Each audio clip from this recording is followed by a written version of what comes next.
Bien, estimados televidentes, continuamos con la interesante entrevista con el congresista de las filas de UPP, Carlos Canepa Lacotera, representante de la región de Tumbes.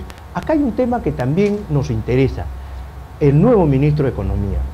Hoy día César Lévano lo acusa a Luis Valdivieso Montano de que viene a cuidar los intereses de la empresa minera Yanacocha, lo acusa de que viene a cuidar los contratos o en todo caso las directivas del Fondo Monetario Internacional, del Banco Interamericano, del Banco Mundial, etcétera, etcétera, etcétera. O sea, Valdivieso no tiene ningún interés en la realidad peruana, él viene a cuidar intereses de afuera.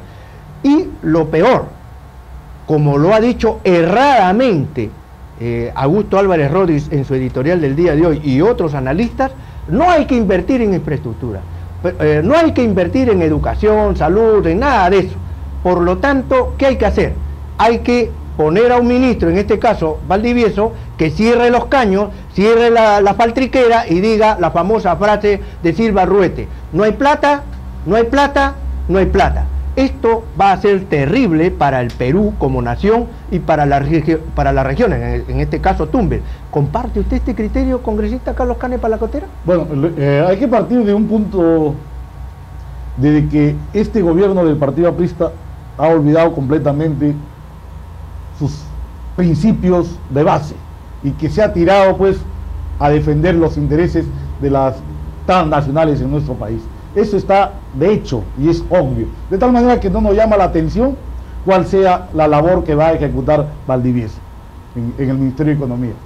La inflación, como le señalaba, en provincias ha superado el 15%, dos dígitos, ha llegado en algunos casos en Arequipa, Moquegua, a superar el 20%, ¿sí?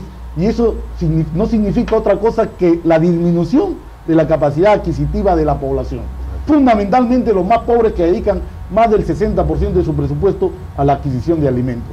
Entonces, si no hay una compensación a los trabajadores que reciben sueldos míseros de 600 soles, de 500 soles, de 400 soles, ¿cómo va a ser esa gente para poder alimentar a sus hijos?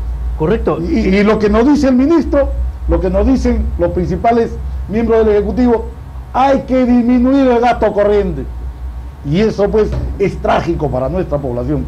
Tuvimos a Rafael Rey, tuvimos a Garrido Leca en la Comisión de Presupuesto la semana próxima pasada, y allí pues Garrido Leca dice: ¿cómo vamos a disminuir el gasto corriente en sectores clave y estratégicos como salud y como educación? Si esa es la concepción del Ejecutivo, de que la educación y la salud es gasto, sencillamente ¿qué futuro les espera a nuestras generaciones? Cuando en otros países eso significa inversión. Inversión de prioridad.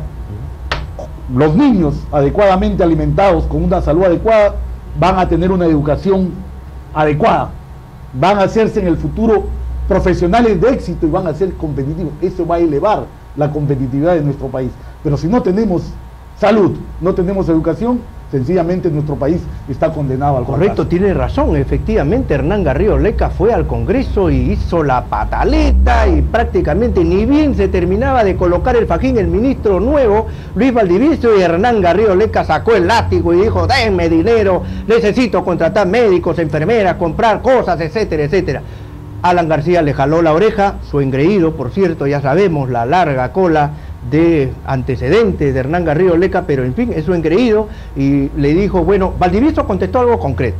Dijo: yo voy a gobernar conversando con mis ministros, pero que mis ministros aterricen, que me pongan en blanco y negro en qué van a utilizar el ingreso. Si no es a gastos corrientes, entonces podríamos conversar. Es decir, ya les dijo que el baúl del dinero va a estar cerrado.